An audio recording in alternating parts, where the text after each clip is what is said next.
special session. Welcome to this special session on Professor G.D. Agrawal. It is his 4th death anniversary. On this day in 2018, he passed away at AIMS Rishikesh after 111 days of fast at Matri Sadan. So we will begin this meeting by inviting Swami Shivanand Saraswati ji is not available, but we have a very important person from the ashram, Brahmachari Dayanand ji, who also looks after the legal cases. I mean, he is almost a lawyer in the garb of a sadhu. So, I was surprised to see the intricate details of legal cases that he can discuss with any lawyer or any person with judicial background. So, ये खास एक ये जो session है बुलाया गया है professor GD Agarwal को श्रद्धांजलि देने के लिए, जो आज से 4 साल पहले 2018 में जिन्होंने अपना शरीर त्यागा एम्स ऋषिकेश में, और उसके पहले 111 दिन का उपवास मातृ सदन आश्रम हरिद्वार में किया था। तो सबसे पहले हम मातृ सदन से स्वामी शिवानंद सरस्वती जी चूंकि आज उपलब्ध नहीं है, उनकी जगह स्वामी दयानंद जी, ब्रह्मचारी दयानंद जी बात रखेंगे। ये आश्रम के एक तरीके से विधि विशेषज्ञ हैं, साधु के भेष में वकील हैं, और जो कानूनी बारीकियां जिस तरह से वो बात करते हैं वकीलों से और न्यायिक पृष्ठभूमि के लोगों से, वो वाकई में एक ताज्जुब का विषय है। तो स्वामी दयानंद जी, आप बातचीत शुरू करें। ब्रह्मचारी दयानंद जी, अपना माइक ऑन कर लीजिए।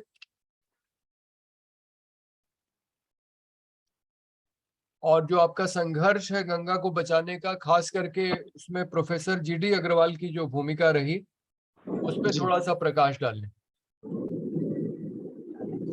ब्रह्मचारी दयानंद जी।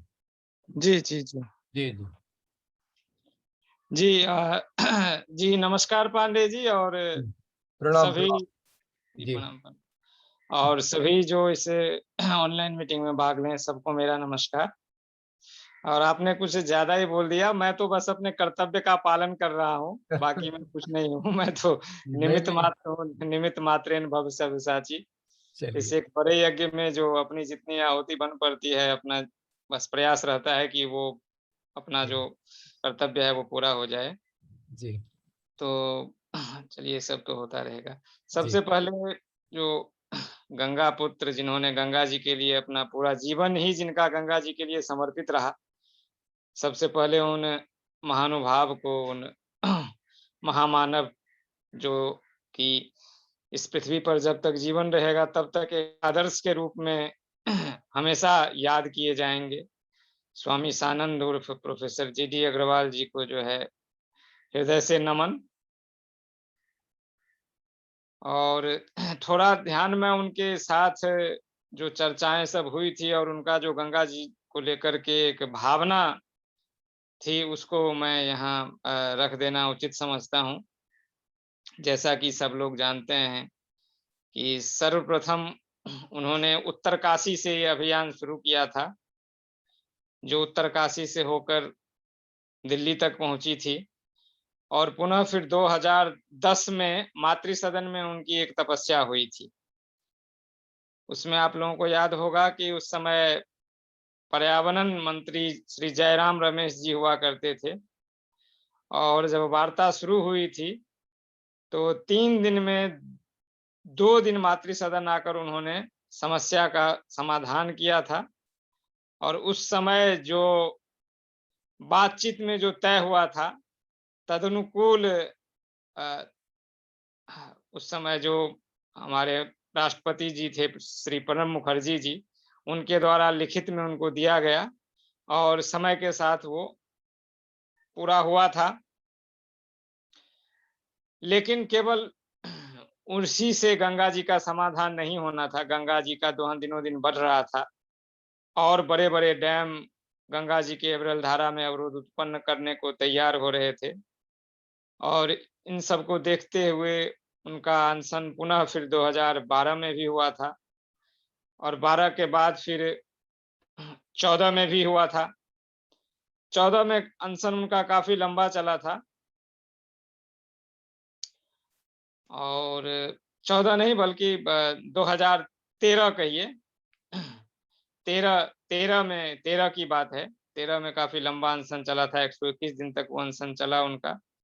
उसके बाद उनको यहाँ से देहरादून ले जाया गया था और फिर वहाँ से जो गोवर्धन पीठाधीश्वर हैं स्वामी श्री निश्चलानंद सरस्वती जी, उनका प्रवास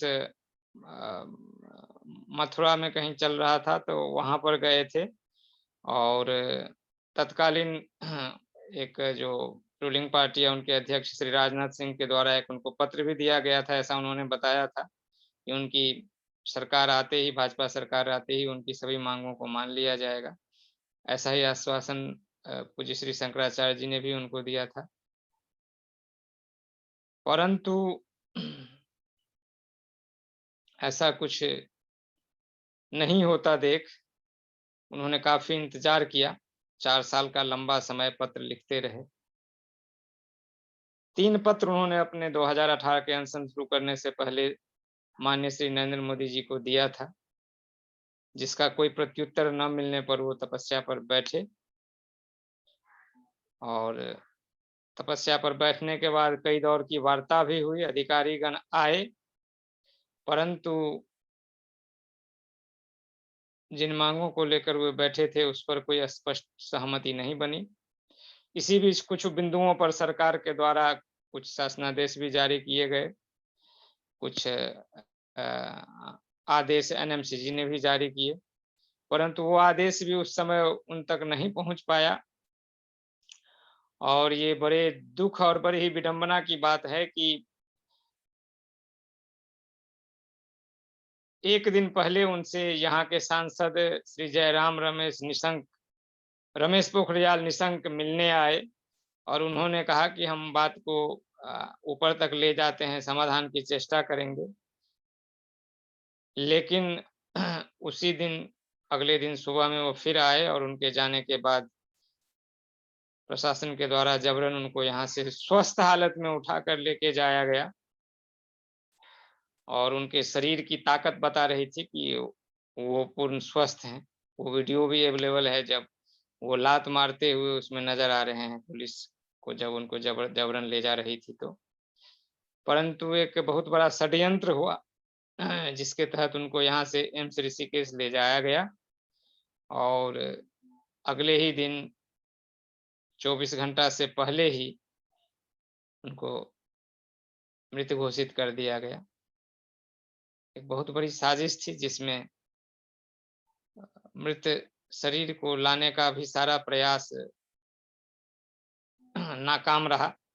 हाईकोर्ट ने आदेश किया कि 72 घंटा के लिए इनके पार्थिव शरीर को मातृ सदन में रखा जाए ताकि श्रद्धालु दर्शन कर सकें, परंतु सरकार और एम्स ऋषिकेश ने आपस में मिलकर के उसी दिन उसको सुप्रीम कोर्ट से स्टे करवा लिया और उनकी पार्थिव शरीर को एम्स ऋषिकेश ने एक तरह से बंदी बनाकर अपने ही अंदर रख दिया।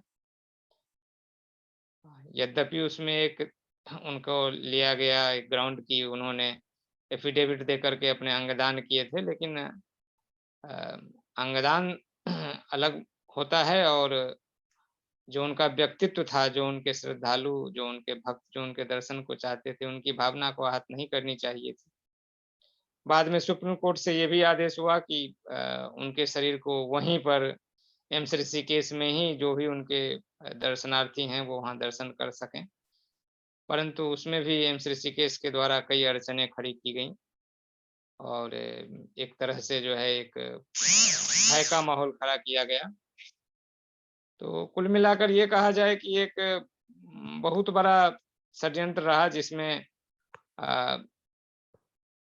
सरकार की भी काफी जो है ऊपर तक भूमिका रही और उसका प्रभाव जब हम लोगों ने उसको कानूनी कार्रवाई से एफआईआर दर्ज कराने की कोशिश की, तो जो सीजेएम देहरादून थे उन्होंने मामला को सुना और पूरा सुनने के बाद उन्होंने कहा कि नहीं, ये जेन्युइन केस है, मैं ऑर्डर के लिए रिजर्व करता हूँ।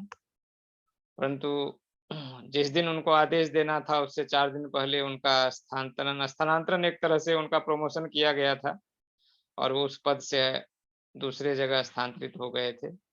और बाद में ये केस देहरादून से एसीजेएम ऋषिकेश को ट्रांसफर हो गया और हमें कोई सूचना मिले ही वो एब्सेंशिया में हमारे 156 दिन के एप्लीकेशन को खारिज कर दिया।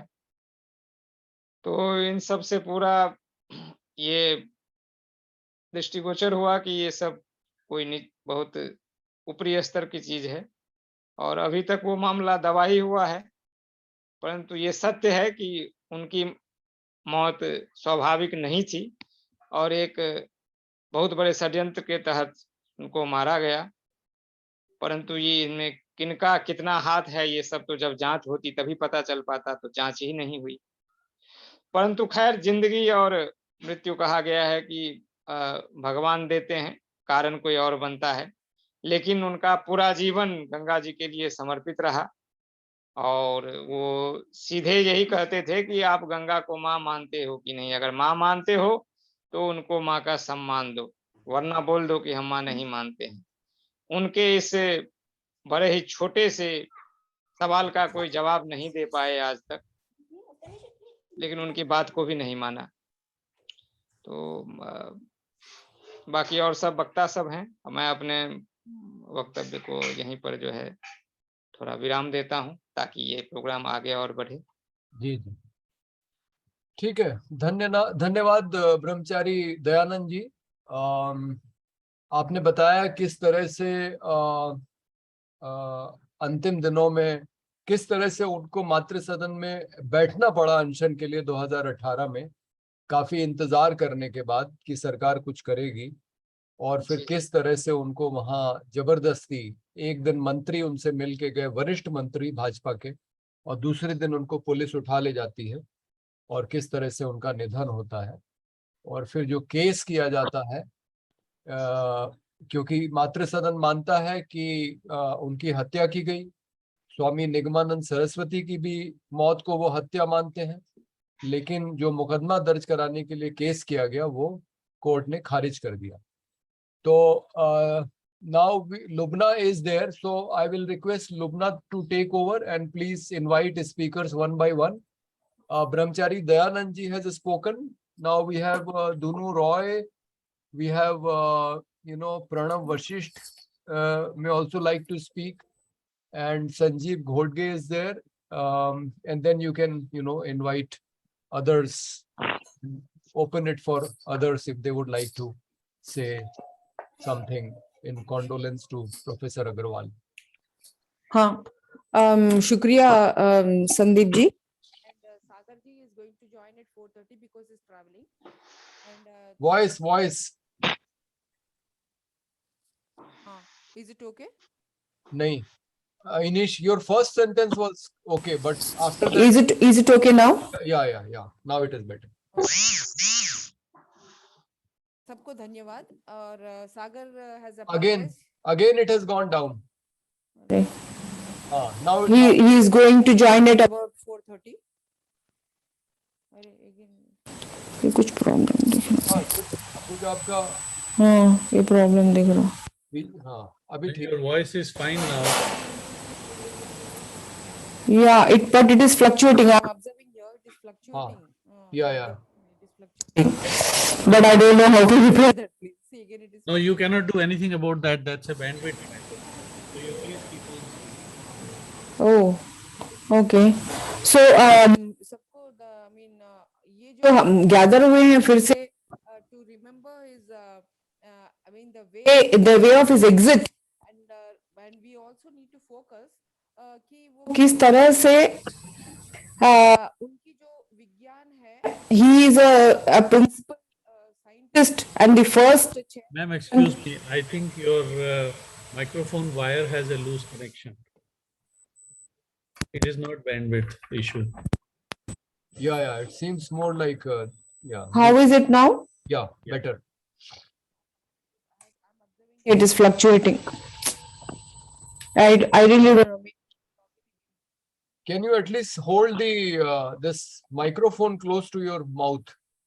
One No, which is sir, it is hanging. the wire that is connecting in the computer. There is some loose connection there. No, I fixed it. You can't help it. Maybe Yeah. if you took off the The this wire, the mic, no the so earplug, you can just connect on speak phone and normally.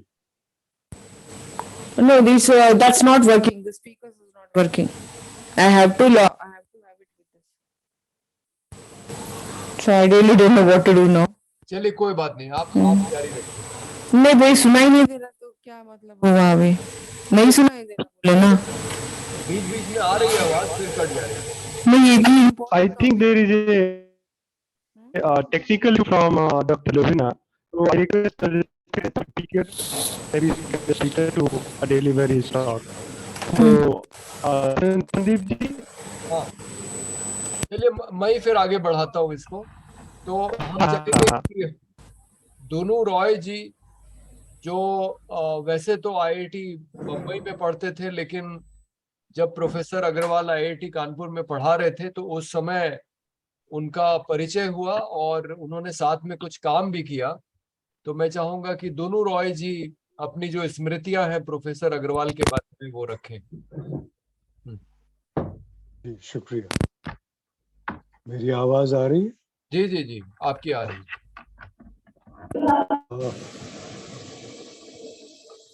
I think somebody else is हाँ also uh trying to रही है, speak. बोलिए। अच्छा, मैं ज्यादा स्मृति विशेष पे ध्यान नहीं दूंगा क्योंकि स्मृतियां तो बहुत हैं और वो बड़ी लंबी कहानी है, दास्तां काफी लंबी है। प्रोफेसर जीडी अग्रवाल से मेरी मुलाकात शायद 1970 में हुई थी, तो बहुत साल बीत गए हैं।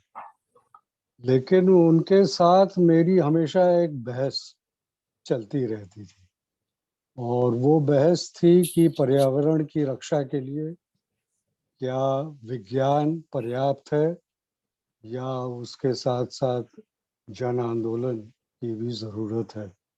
और वो बीच बीच में मेरी टांग भी खींचते थे, पूछते थे कहाँ है तुम्हारा जन आंदोलन, और उसका मैं जवाब नहीं दे पाता था।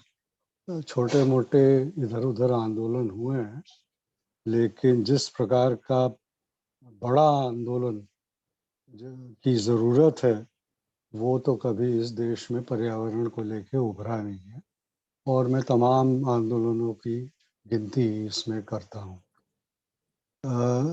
इसलिए मैं ज्यादा ध्यान इस बात पे दूंगा कि अब 4 साल हो गए जीडी को गुजरे हुए, और इन 4 सालों में उनके गुजरने के बाद क्या हुआ है पर्यावरण को लेके।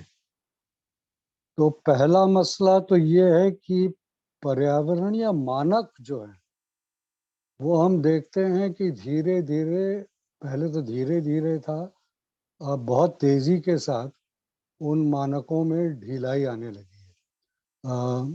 हर क्षेत्र में, चाहे वो वायु हो, पानी हो, जमीन हो, जितने भी हमारे पर्यावरणीय कानून हैं, मानक हैं, उन सब को एक काफी तीव्र गति से उनको लचीला किया जा रहा है। अब उसमें अगर वैज्ञानिक बात करें तो जैसे जीडी भी कहते थे कि मानक को स्थापित करने के लिए 2 तरीके होते हैं। एक तो जिसको टेक्नो इकोनॉमिक यानी कि तकनीकी आर्थिक कहा जाता है, और दूसरा जो स्वास्थ्य जनक है यानी कि जिससे स्वास्थ्य की रक्षा हो। और दोनों तरह के रास्तों से मानक तय किए जा सकते हैं। इस देश में हमेशा तकनीकी मानक ही स्थापित हुए हैं, स्वास्थ्य के अनुकूल मानक बहुत कम तय हुए हैं। और आज के ज़माने में वो स्वास्थ्य मानक लगभग लुप्त हो गए। अब जितने भी मानक बन रहे हैं वो सब तकनीकी आर्थिक पैमाने पे बन रहे हैं, और उसमें वो तकनीकी भी अब कमज़ोर हो गया है और वो सिर्फ आर्थिक आधार पे बन रहे हैं, और वो भी आर्थिक आधार का मतलब कि जो प्रदूषण करता है उसको आर्थिक नुकसान न हो। तो एक तो ये एक बहुत बड़ी विडंबना है कि पिछले 4 सालों में वायु, जल और पृथ्वी के प्रदूषण को लेके अब हमारी नियमावली इतनी लचीली हो गई है कि उसकी रक्षा अदालतों में करना मुश्किल हो गया। दूसरा है कि जो पहले भी था लेकिन उसने भी अब तीव्र गति पकड़ ली है, वो है कि पर्यावरण के नाम से जो आक्रमण जनता पे हो रहा है। तो तीर्थ स्थानों में जाना है तो उसके लिए यात्रियों को पर्यावरण का लाभ उठाना है, उनको हिमालय पर्वत के सौंदर्य का अवलोकन करना है। और इस प्रकार की बातों को लेके पश्चिमी घाट में, पूर्वी घाट में, हर जगह पे सड़कों, रेलगाड़ियों इत्यादि का निर्माण, जिसको इंफ्रास्ट्रक्चर कहते हैं, और बहुत बड़े पैमाने पे इस इंफ्रास्ट्रक्चर का निर्माण हो रहा है। और कई जगहों पे पर्यावरण के नाम पर लोगों को विस्थापित किया जा रहा है कि ये जमीन से लोगों को हटाना जरूरी है। क्यों? क्योंकि इससे पर्यावरण को फायदा होगा। तो अभी जो जितने भी वन अभयारण्य बन रहे हैं, चीता को लेके भी जो अरण्य बना है, उसमें भी लोगों को विस्थापित करके चीता को लाया गया है पर्यावरण के नाम से। तो इस प्रकार से पर्यावरण का जो एक आक्रमण है, उसका एक जो आक्रामक स्वरूप है लोगों के प्रति, वो सामने काफी भयानक रूप से सामने आ रहा है। तीसरी बात जो है जिस पे अक्सर जीडी से बहस भी होती थी, वो थी वैज्ञानिक सोच। तो चाहे वो मानक हो, चाहे वो पर्यावरण के नियम हो, इनके पीछे कम से कम एक वैज्ञानिक सोच तो होना चाहिए। कम से कम ये तो हम सभी मानते हैं लगभग कि बिना ज्ञान के, बिना विज्ञान के मानक को तय करना बड़ा मुश्किल है। कानून को भी बनाना संभव नहीं है जब तक कि ये पता न चले कि प्रदूषण कब तक हो रहा है, किस हद तक हो रहा है, प्रदूषण का स्रोत कहाँ है, उस स्रोत से रक्षा कैसे की जाए। तो इसलिए विज्ञान का एक बहुत बड़ी भूमिका है इसमें। और जीडी के साथ जितनी भी छोटी मोटी लड़ाइयाँ पहले लड़ी थी अदालत में, चाहे वो उदयपुर में हो, चाहे वो पश्चिम बंगाल में हो, चाहे उत्तर प्रदेश में हो, उन सब में जहाँ पे भी अदालत में गए थे, वहाँ पे जीडी की तकनीकी और वैज्ञानिक समझ ने एक काफी अहम भूमिका उसमें निभाई थी। लेकिन आज अगर देखें तो विज्ञान को भी एक तरह से नकारा जा रहा है, यह कह के कि सब कुछ तो हमारे शास्त्रों में लिखा था बहुत पहले से, इसलिए अभी हमें इस पश्चिमी विज्ञान की जरूरत नहीं है। हम एक वैदिक विज्ञान के आधार पे ही, जब गणेश जी के सर को इस तरह से ट्रांसप्लांट किया जा सकता है, तो इसका मतलब है अब हमें पश्चिमी विज्ञान की जरूरत नहीं है, जिसको तथाकथित पश्चिमी विज्ञान कहते हैं। और इसलिए अब विज्ञान की किताबों को भी परिवर्तित करना, विज्ञान के कोर्स को भी परिवर्तित करना, यहाँ तक कि कल ये भी एक अनाउंसमेंट हुआ है कि आईआईटी वगैरह में अब अंग्रेजी में विज्ञान और तकनीक नहीं पढ़ाई जाएगी, हिंदी में पढ़ाई जाएगी। अब मुझे हिंदी से कोई ऐतराज नहीं है, हिंदी तो आवश्यक है ताकि लोगों तक पहुंचाई जाए बात विज्ञान की। लेकिन ये कहना कि इंजीनियरिंग और तकनीक केवल हिंदी में पढ़ाई जाएगी, तो इसका मतलब है एक तो वो बहुत सांस्कृतिक हिंदी होगी, उसमें संस्कृत के इतने शब्द होंगे कि आम लोग उसको बिल्कुल समझ नहीं पाएंगे। और दूसरा, उस भाषा में फिर एक जो अंतर्राष्ट्रीय स्तर पे विज्ञान का लेन देन होता है, वो सिर्फ पश्चिमी विज्ञान नहीं है, वो तो अब अंतर्राष्ट्रीय स्तर पे विज्ञान, चाहे वो जापान से आए, चाहे वो चीन से आए, चाहे वो ऑस्ट्रेलिया से आए, तो उसकी जो बातचीत होती है उससे फिर हम लोग अलग हो जाएंगे। और इस विज्ञान में क्या पढ़ाया जाएगा उसके सामने भी एक बहुत बड़ा प्रश्न चिन्ह है।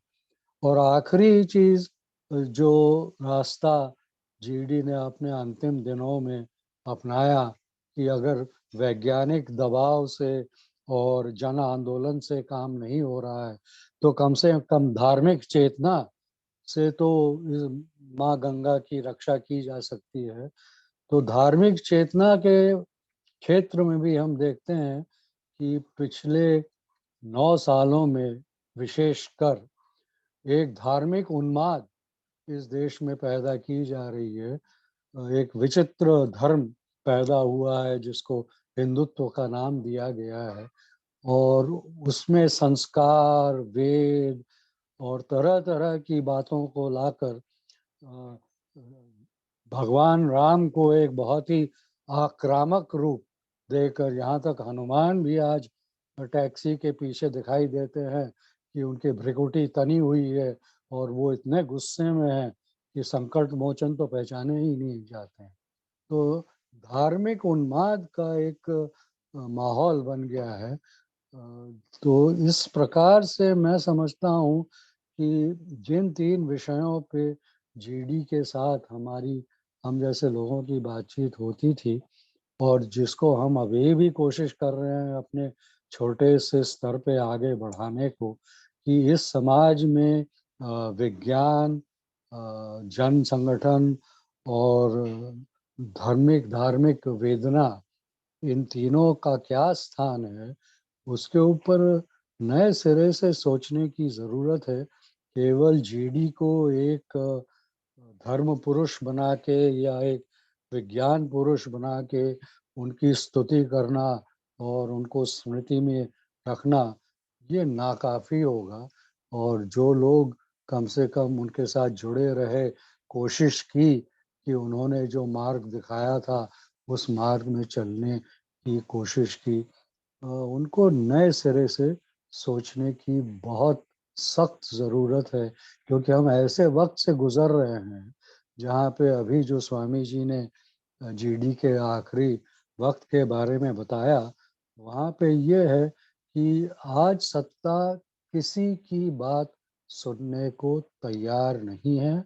सत्ता का एक मोह है और एक प्रचंड रूप से उसकी एक विकृति है। उससे कैसे हम लोग जूझ पाएंगे, ये हम सबके सामने एक बहुत बड़ी चुनौती है। इसी सवाल के साथ मैं यहाँ पे विराम करता हूँ और आशा है आगे जो बातचीत होगी उसमें से शायद कुछ और समझने को मिले। जी बहुत बहुत धन्यवाद दोनों भाई। आपने बहुत महत्वपूर्ण बात कही, सारी बात को समेट के, कि वैज्ञानिक सोच, जन आंदोलन और धार्मिक चेतना, शायद इन तीनों पहलुओं की जरूरत है। जो उद्देश्य था प्रोफेसर जीडी अग्रवाल का, उसको हासिल करने के लिए, यानी कि अपने पर्यावरण को बचाने के लिए। अब मैं चाहूंगा कि कल जब मैं रवि चोपड़ा जी से कह रहा था कि भाई आईआईटी कानपुर में एक चेयर बनाने के लिए भी हम लोगों को पैसा कुछ खड़ा करना चाहिए, और उसका एक कैंपेन चल रहा है आईआईटी कानपुर की वेबसाइट पे। 1.25 करोड़ रुपए की जरूरत है, जिसमें से करीब 10 लाख से थोड़ा कम पैसे आए हैं।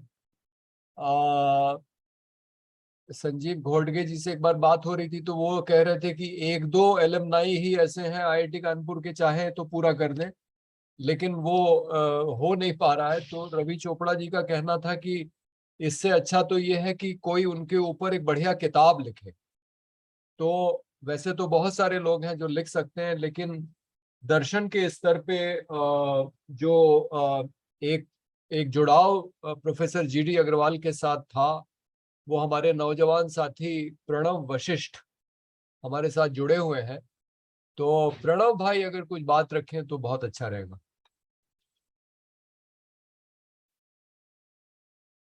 प्रणव वशिष्ठ। नमस्कार संदीप जी। जी, मैं जी। अभी फिर घर लौट नहीं पाया, तो मैं दो बात तो ज़रूर आपके सामने रखना चाहता हूँ।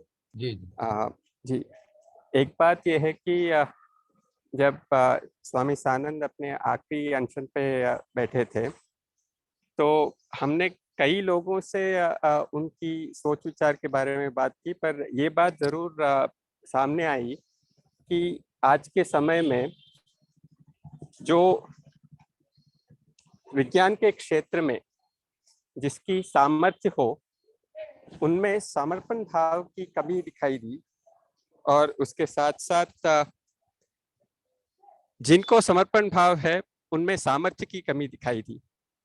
तो ये सामर्थ्य और समर्पण भाव, इन दोनों को किस तरह से समेटा जाए और एक विद्या व्यवस्था कैसी हो कि एक ऐसी हो जिसमें सामर्थ्य और समर्पण भाव दोनों हो, और उसके साथ साथ विज्ञान के क्षेत्र में जो अपनी सीमा है वो भी जानकर हम कैसे काम कर पाए, इस पर ध्यान देने की आवश्यकता हमें दिखाई दी, और इसी पर हम काम कर रहे हैं पूर्ण प्रमति में। एक कोशिश ये रही कि जब स्वामी सानंद अपने आखिरी अनशन पर बैठे थे, तो उन्होंने अपना पहला पत्र आनंदवन नामक एक गुरुकुल है, वहीं पर हमारी उन्होंने बैठकर लिखा था। तो उसी जगह जहाँ पर उन्होंने लिखा है, हम सोच रहे थे कि एक साधना स्थली बनाए, ताकि लोग वहाँ पर उनकी जीवन की चिंतन कर पाए। तो हमारी ये सोच के बारे में आपको मैं ईमेल के द्वारा विशेष रूप से यहाँ पर जो भी उपस्थित हैं उन सभी को बताने के लिए कोशिश ज़रूर करूँगा। हमने इसको स्वामी सानंद अध्ययन केंद्र एवं सर्वभूत हितैषी प्रज्ञा साधना स्थली के रूप का एक नाम दिए हैं। इसका आपको विवरण पूरा जो डॉक्यूमेंट है वो जल्द ही आपको भेजना चाहूँगा। इससे मैं बात यहाँ पर आपसे विराम लेता हूँ। धन्यवाद।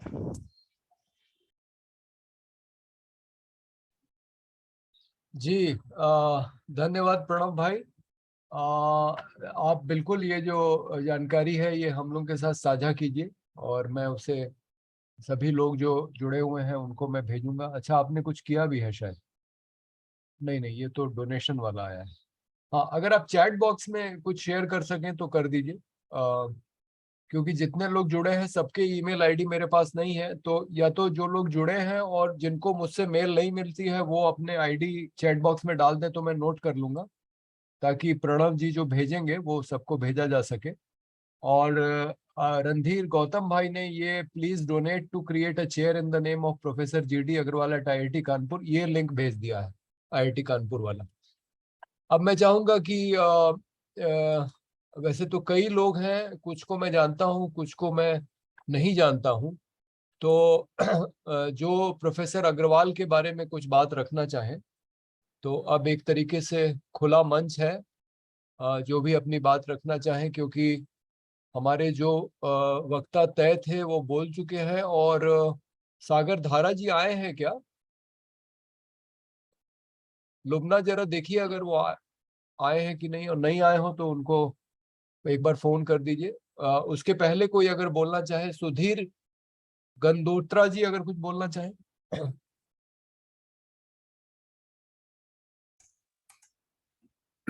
जी सर। जी।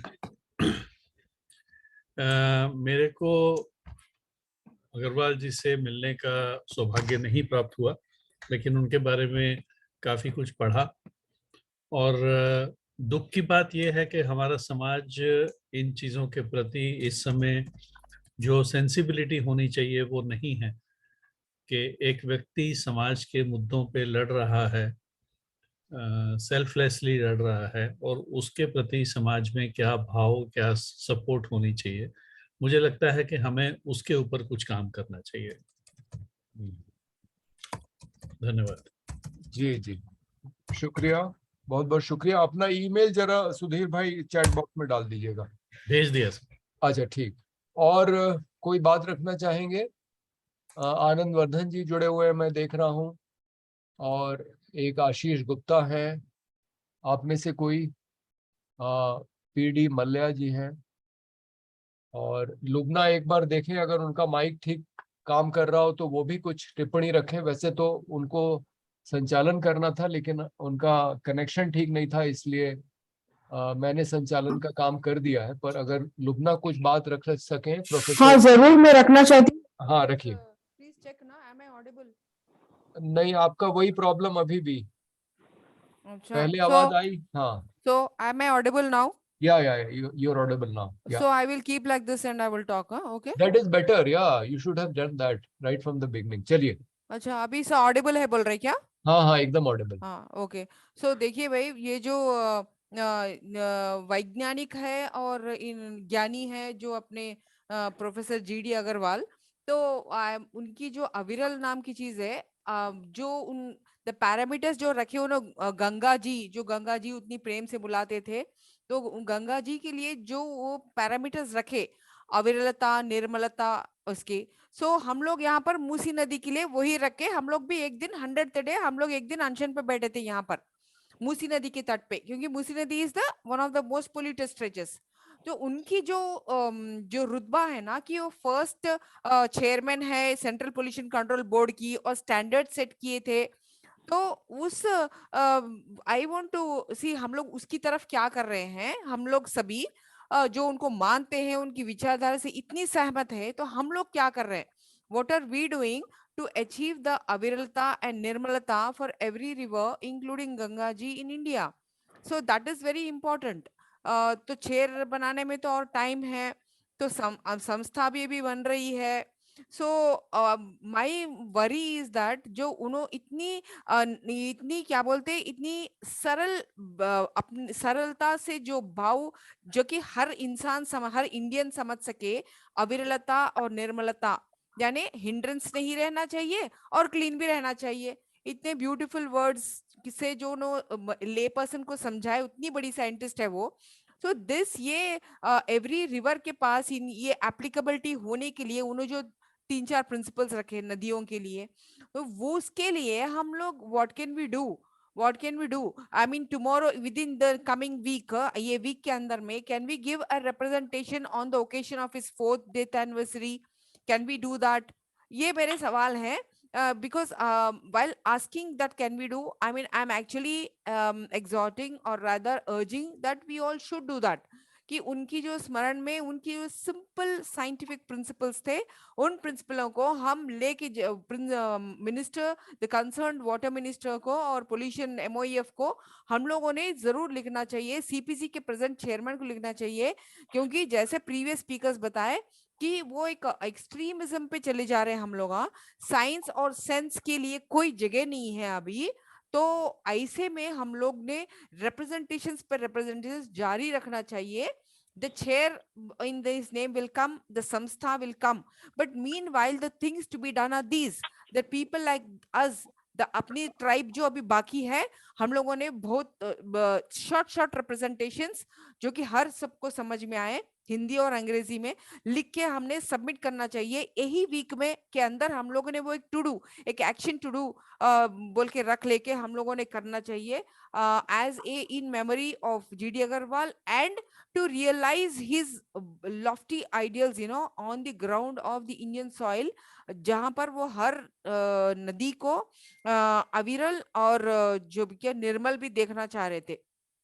तो these scientific points और sensible points को हम लोग आगे लेके जाना चाहिए। ये मेरा this is my what the point I want to tell is that the हो गया जो उनके साथ जो धोखा हुआ, अन्याय हुआ उनके साथ, और हमको बहुत दुख हुआ कि उनकी लाइफ ऐसे निकल जाना चाहिए, सक्सेसफुली जाना चाहिए था। But what we can do now is my point, कि at least we write a representation this very week with 3-4 days that these are the points that he had exhorted and you people had issued, and today also the Ganga ji is like that and every other nadi is like that. So what can we do about it? He being also the first chairperson of CPCB, हमने address करके लिखना चाहिए. ये मेरा I'm urging and I'm appealing to this group here and also to all those who may be listening. And I take a break here. Yeah. So Lubna, you should then take this initiative, and in whatever form you want to do it, whether as a statement on which you would like endorsements or a signature campaign. So please take this initiative. Yes. Ji. Yes, I will do. हाँ, संजीव घोटगे साहब, अगर आप कुछ बात रखना चाहें. जरूर, बस एक या दो पॉइंट्स मेंशन करना चाहता हूँ. आवाज आ रही है आपके पास? हाँ, बिल्कुल आ रही है. जी. एक तो जो दुनू ने कहा कि सबसे पहली बात ये है कि हमारे लिए तो वो हमेशा प्रोफेसर जीडी अग्रवाल ही रहेंगे. माने उनको स्वामी सानंद बोलना मेरे लिए तो कम से कम मुश्किल है, क्योंकि मैं जब स्टूडेंट था तब वो प्रोफेसर थे.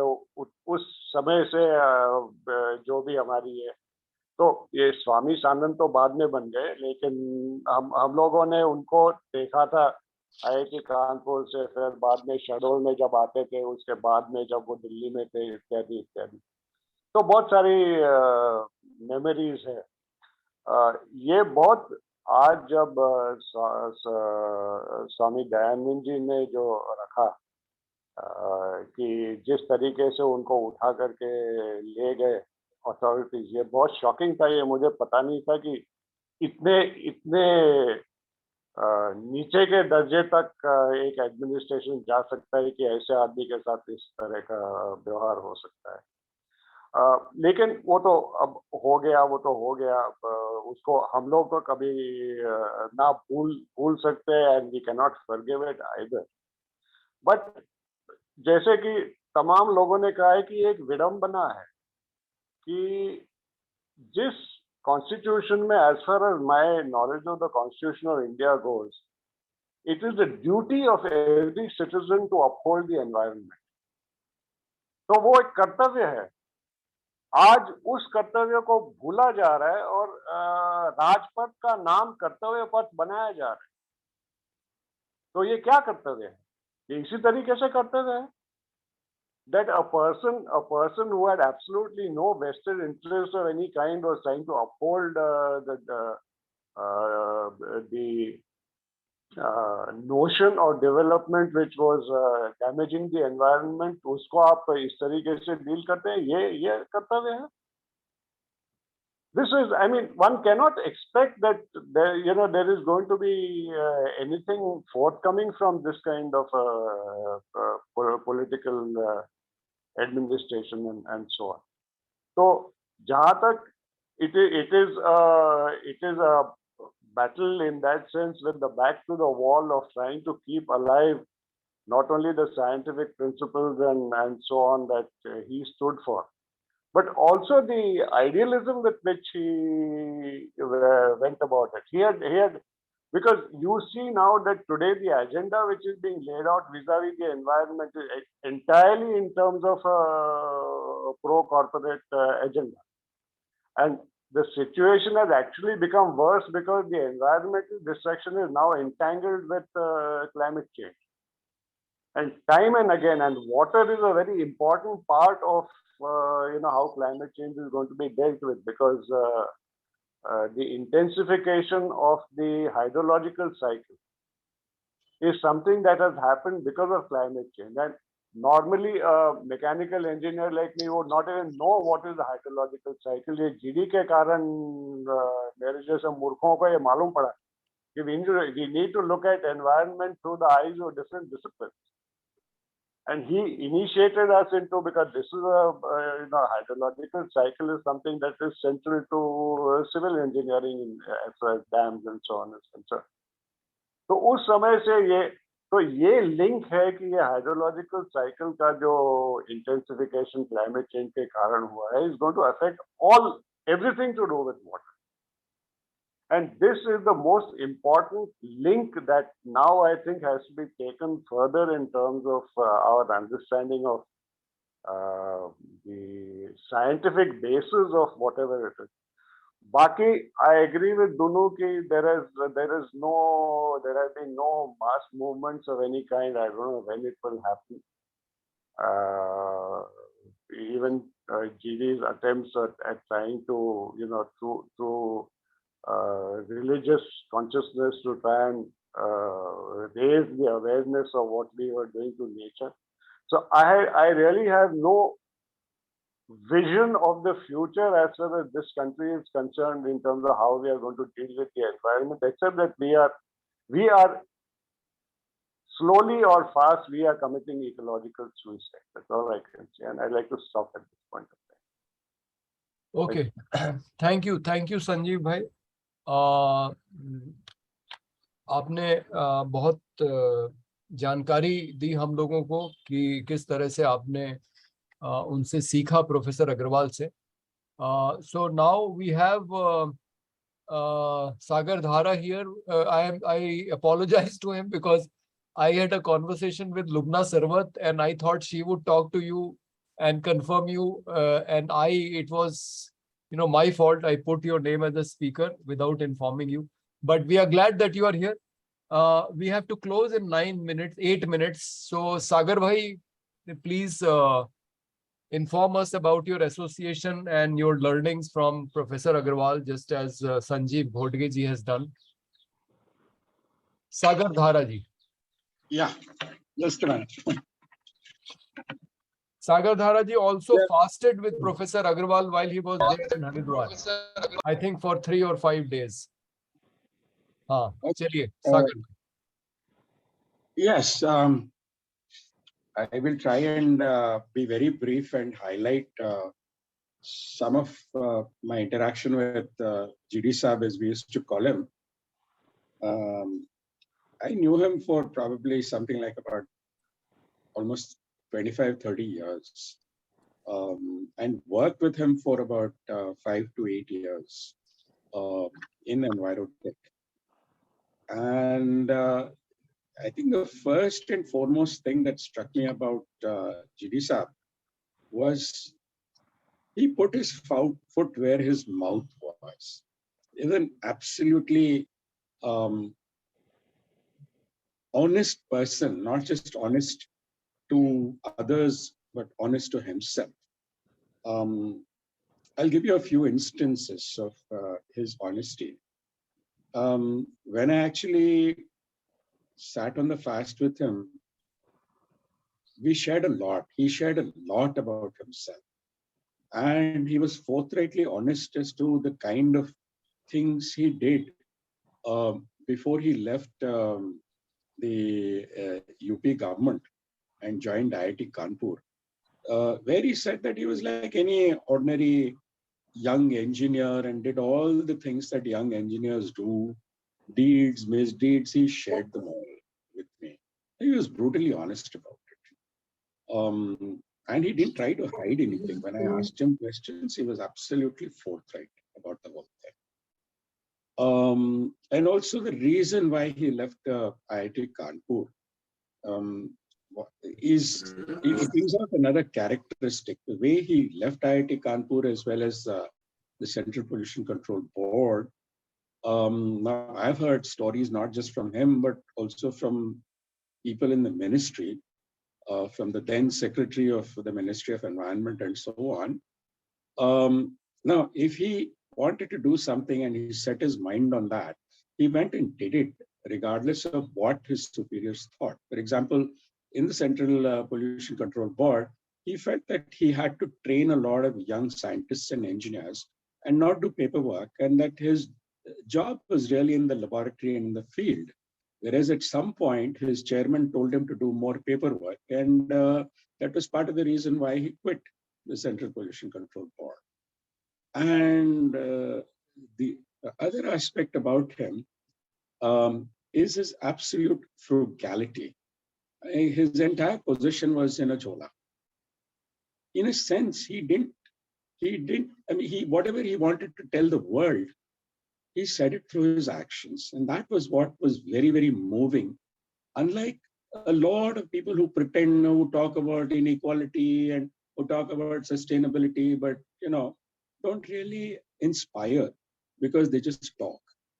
So this was one, these are some of the, aspects that I noticed about him almost immediately.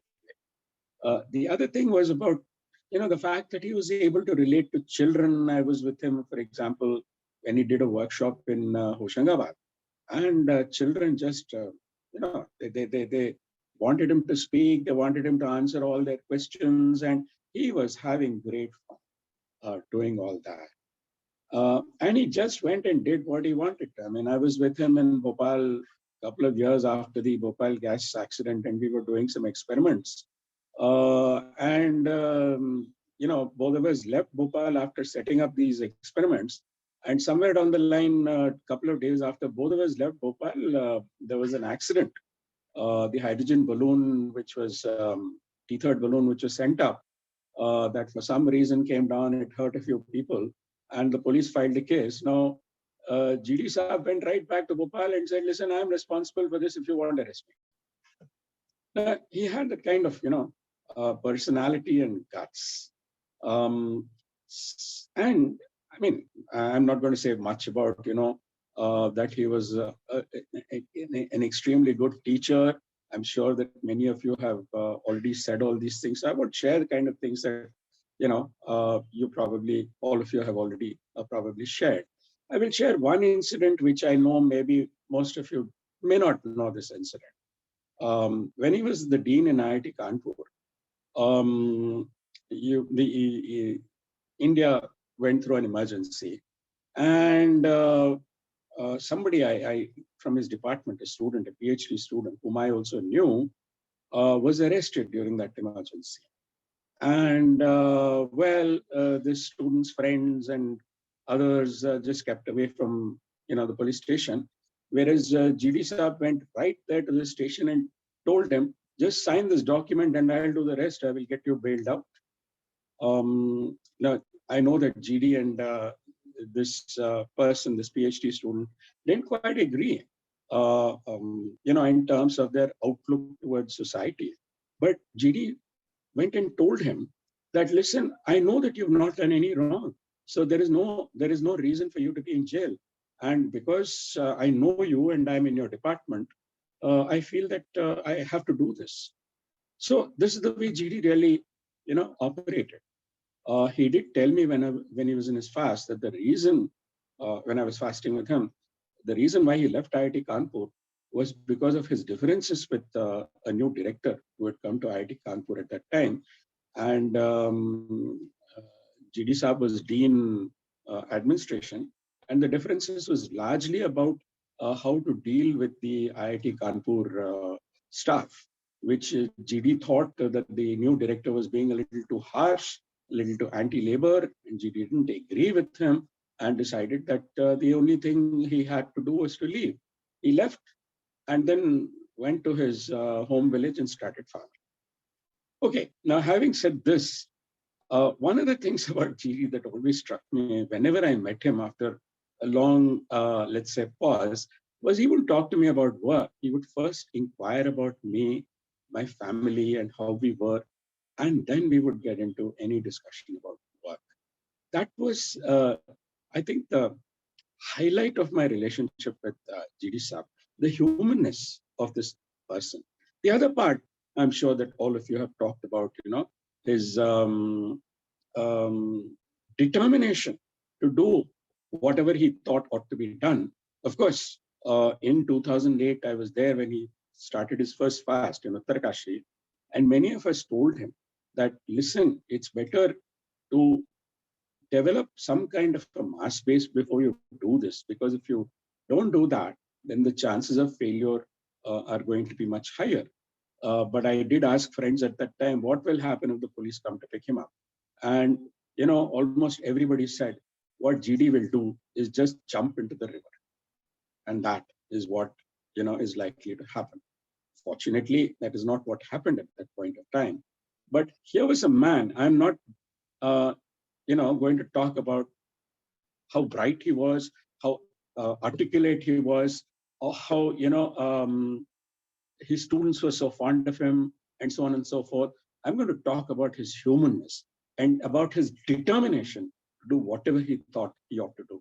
Sometimes I felt that, his direction may have got, more force if he had gathered more people, but that was GD. GD is GD. You couldn't change him. And well, I love the man for whatever he was. Thank you.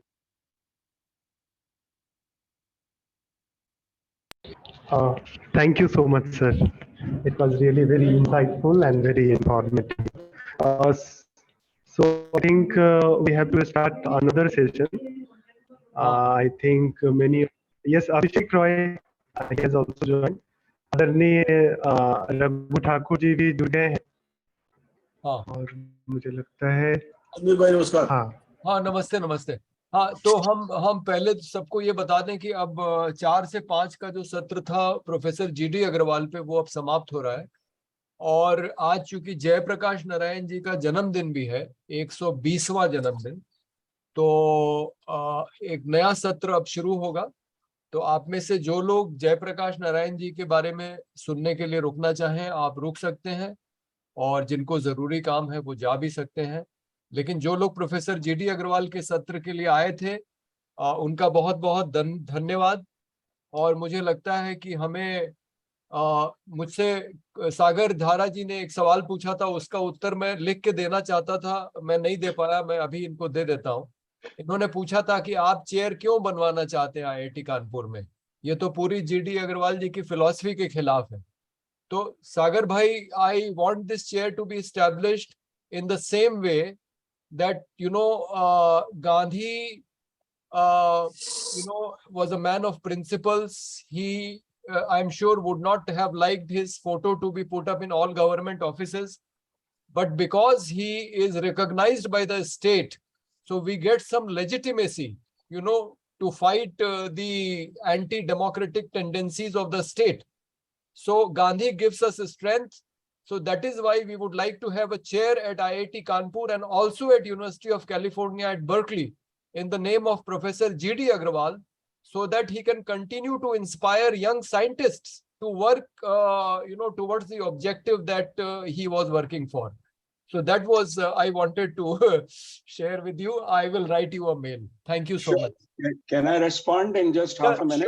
Sure. Day before yesterday, I was in Pune for a couple of days, in fact.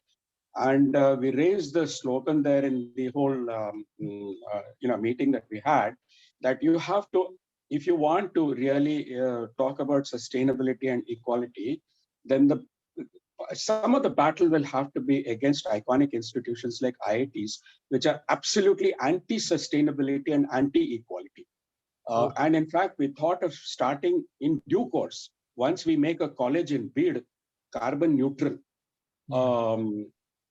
We thought that the next move after that, after a year or so, is to raise an all India slogan to actually ban all IITs and IIMs, so you are, I appreciate your sentiment about GD, but if you want to create a chair on a platform, which I think a lot of us consider to be a representative of something which was absolutely anti-GD, then, well, good luck to you. That's all I can say, that we differ on this issue. Thank you so much.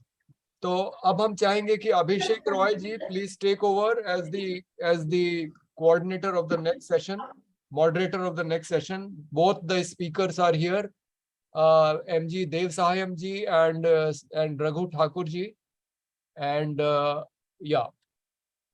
Abhishek Roy. Yeah, thank you, Sandeep ji. Am I audible? Yeah, you are audible. Okay. Yeah. Good evening to everyone. And Jayaprakash Narayan, or JP, as he was fondly known by all, was a stalwart in the history of modern India. In the eyes of many, he possessed the equal stature to Mahatma Gandhi, Jawaharlal Nehru, and Netaji Subhash Chandra Bose. But quite surprisingly, he never held any elective administrative position in his lifetime. He never had any party position, nor stood for any political position. In the 30s, he was one of the prime figures of the socialist wing of the Congress Party and considered a hero during the 1942 Quit India movement. His dramatic escape from Hazaribagh prison is still an exciting part of the freedom movement. I've mentioned here that I would like to mention here that according to JP, the roots of revolution sprouted on him during his student days in Patna. Before even completing his college, he set sail for United States and lived there for almost a decade. He studied sociology and the history of the revolutionary movements in leading American universities. He read Karl Marx's Das Kapital and Marx and Engels' The Communist Manifesto. After returning to India, he plunged into freedom movement and followed Gandhism, but historians think that he was one of those quintessential rebels who understood the importance of both. He spent his whole life for the service and the welfare of the common people. First, a crusader of the nationalist movement, taking significant part in most of the movements led by Mahatma Gandhi, courting arrests and organizing agitations against the British.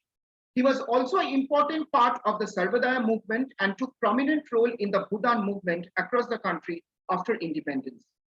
He was a pioneer to bring peace to Nagaland in those turbulent times and gave importance to the Naga decades before.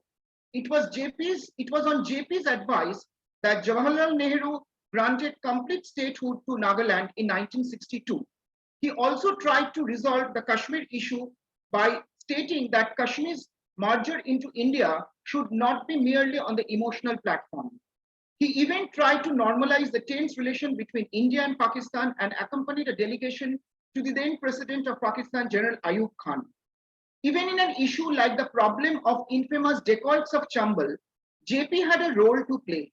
He formed the Chambal Valley Peace Committee and intervened with the chief ministers of Uttar Pradesh, Madhya Pradesh, and Rajasthan.